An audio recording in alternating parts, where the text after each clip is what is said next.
अस्सलाम वालेकुम, welcome to my YouTube channel Farheen Salman recipes. कैसे हैं आप सब? खवातीन की परेशानी, ईद की दावत हो, आम दावत हो या अचानक से कोई मेहमान आ जाए तो फ्रीज किया हुआ गोश्त निकाल के पकाना तो बड़ा ही मुश्किल हो जाता है और उसके लिए घंटों इंतजार भी नहीं किया जा सकता है कि बर्फ से जमा हुआ गोश्त जल्दी से डीप फ्रोस्ट हो और पकाया जाए। फौरी जल्दी से डीप फ्रोस्ट करने का तरीका मैं आपको बताऊंगी आज गोश्त को कि किस तरह से बर्फ में जमे हुए गोश्त को आसानी से डीप फ्रोस्ट करके आप आराम से जल्दी से पका सकते हैं।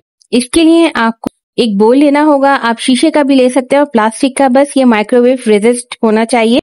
सबसे पहले इस बोल में हम गोश्त को रखेंगे, जमे हुए गोश्त को, उसके ऊपर पानी शामिल कर देंगे। ये आम नलके का पानी है और इसमें तकरीबन आधा जग के करीब या फिर इतना पानी डालेंगे कि गोश्त इसमें अच्छा खासा डूब जाए और उसके बाद हम इसको माइक्रोवेव में रखेंगे और इसकी टाइमिंग जो है हम तकरीबन 1.5 से 2 मिनट तक सेट कर देंगे और इसको माइक्रोवेव में रख के चला देंगे और आप देखेंगे किस तरह से 2 मिनट में ही ये गोश्त का एक एक टुकड़ा, एक एक बोटी जो है वो अलहदा हो जाएगी आराम से और आसानी के साथ। फौरी तौर पे जो सालन आपको बनाना है वो बना सकते हैं। अब ये देखें, ये माइक्रोवेव ऑन हो गया है और इस डीप फ्रोस्ट गोश्त होना स्टार्ट हो गया होगा अंदर में।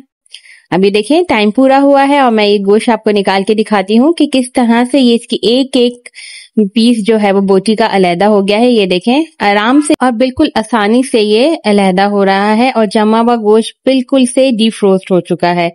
बहुत ही आसान ये तरीका है। आप आराम से गोश्त को थोड़ी सी देर के लिए माइक्रोवेव में रखिए और ये इसकी एक एक बोटी खुल जाएगी। बहुत ही आसानी से ये गोश्त जो है डिफ्रोस्ट हो जाएगा और आप आराम से, जल्दी से मेहमान आए हुए हो, आपको जल्दी से फौरी तौर पे सालन बनाना हो, चावल बनाने हो या कोई भी डिश बनानी हो तो आप इस तरह से फ्रीज किया हुआ गोश्त आसानी से खोल सकते हैं। ये देखें बिल्कुल आराम से ये इसकी बोटी अलहदा हो रही है और अगर आपको थोड़ा सा लगे कि ये अभी नहीं टूट रहा है तो आप इसको एक दफा फिर थोड़ी सी देर के लिए माइक्रोवेव में रख सकते हैं।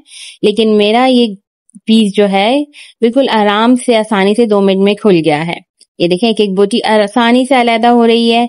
बहुत ही आसान ये तरीका है, आप ये तरीका आजमाइए, आपको जरूर पसंद आएगा और आप आसानी के साथ इस गोश्त के साथ कुछ भी सालन या चावल बना सकते हैं और बिल्कुल आप परेशानी की जरूरत नहीं होगी कि अगर कोई अचानक से मेहमान आ जाए और आपको फौरी तौर पे सालन बनाना है तो आप इस तरीके को आजमाइए और फौरन ही फ्रीज किया हुआ गोश्त आसानी से खुल जाएगा। इसके साथ ही आप मुझे इजाजत दीजिए। अल्लाह हाफिज।